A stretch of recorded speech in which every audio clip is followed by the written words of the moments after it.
Kompetisi Liga Indonesia 1997-98 merupakan kompetisi keempat pagelaran Liga Indonesia.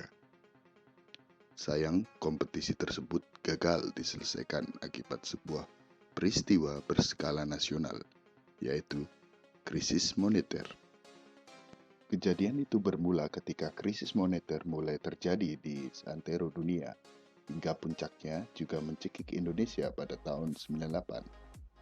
Kala itu kompetisi Liga Indonesia sudah bergulir, bahkan penyelenggaraannya sudah memasuki pekan ke-17, sebelum akhirnya dihentikan tepat tanggal 25 Mei 98, akibat kondisi nasional yang semakin tak kondusif, sebab bukan hanya jeratan krisis ekonomi, pergolakan politik dan kerusuhan berskala nasional saat itu juga telah mengganggu sendi-sendi kehidupan masyarakat secara umum.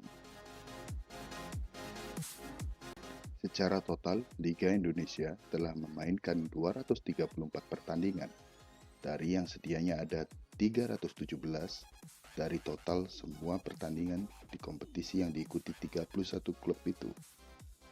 Liga kala itu menggunakan format 3 wilayah dalam babak reguler, di mana terbagi dalam wilayah Barat, Tengah, dan Timur.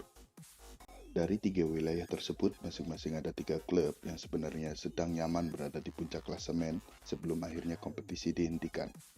Di wilayah Barat ada Persebaya Surabaya yang sedang memimpin dengan 28 poin, mengungguli Persija Jakarta yang memiliki 27 poin dari jumlah pertandingan satu lebih banyak, ada di peringkat 2. Di wilayah Tengah ada PSMS Medan yang saat itu telah memainkan 16 pertandingan, unggul di peringkat pertama dengan 31 poin dari Pelita Jakarta yang baru main 14 kali dengan poin 27.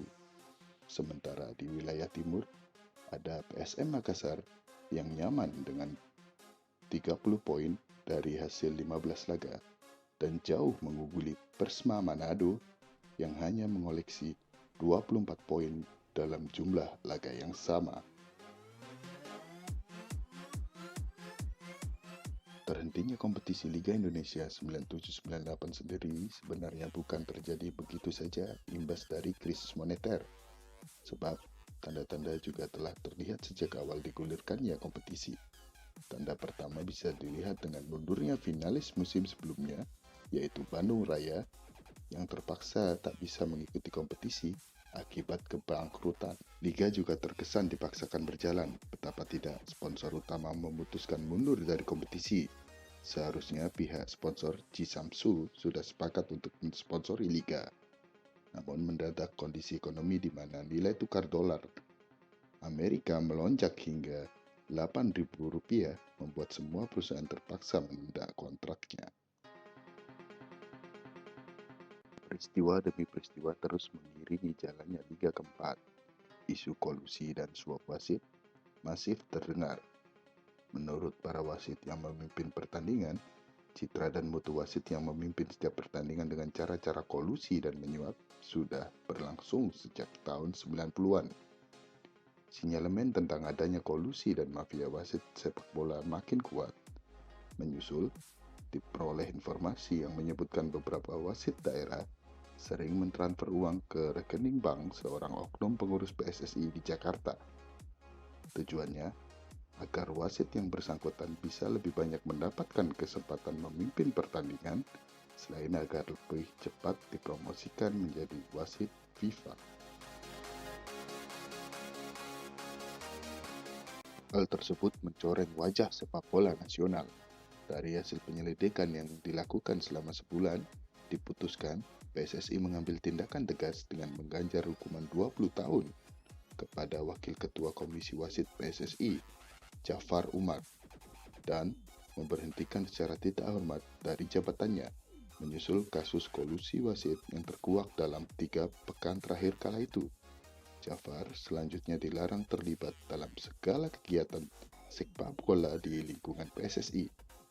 Sanksi untuk mantan wasit FIFA ini tertuang dalam surat keputusan PSSI tahun 98 tertanggal 27 Februari 98 yang ditandatangani Ketua Umum PSSI Insinyur Aswar Anas dan Sekretaris Umum Nugraha Besus.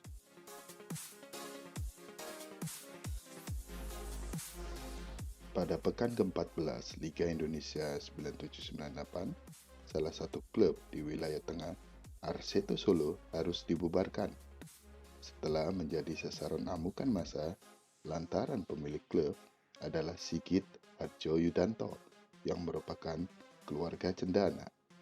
Keluarga Presiden Soeharto saat itu yang menjadi sasaran demonstrasi besar-besaran mahasiswa dan aktivis lainnya. Sempat terus berlangsung pasca bubarnya Arseto Solo, kompetisi Liga Indonesia 9798 itu akhirnya memang harus dihentikan di tengah jalan. Adalah komentar dari manajer Pelita Jakarta Nurdin Halid yang mula-mula meledakkan ide penangguhan kompetisi karena situasi sosial dan keamanan tidak memungkinkan saat itu. Nurdin menggarisbawahi, sepak bola saat ini sudah dipakai sebagai ajang kerusuhan. PSSI akhirnya menghentikan total seluruh kompetisi sepak bola di bawah naungannya, menyusul belum pulihnya kondisi stabilitas politik dan keamanan di tanah air. Keputusan ini diambil setelah pengurus teras PSSI mencapai kesepakatan dengan para pengurus klub dan komisariat daerah Senin 25 Mei di Jakarta. Berhentinya liga di tengah jalan tak ayal membuat supporter kecewa. Kericuan yang disebabkan supporter meletus di sejumlah tempat, seperti di Bandung, saat Bobotoh dan sejumlah elemen masyarakat mengadakan demonstrasi di depan gedung sate. Tak hanya supporter dan klub, para pemain pun jadi yang paling terimbas karena mereka harus mencari penghidupan dengan cara lain seperti bermain tarkam. Kompetisi tahun tersebut tentunya harus dijadikan pembelajaran bersama dan semoga tidak terulang di kemudian hari.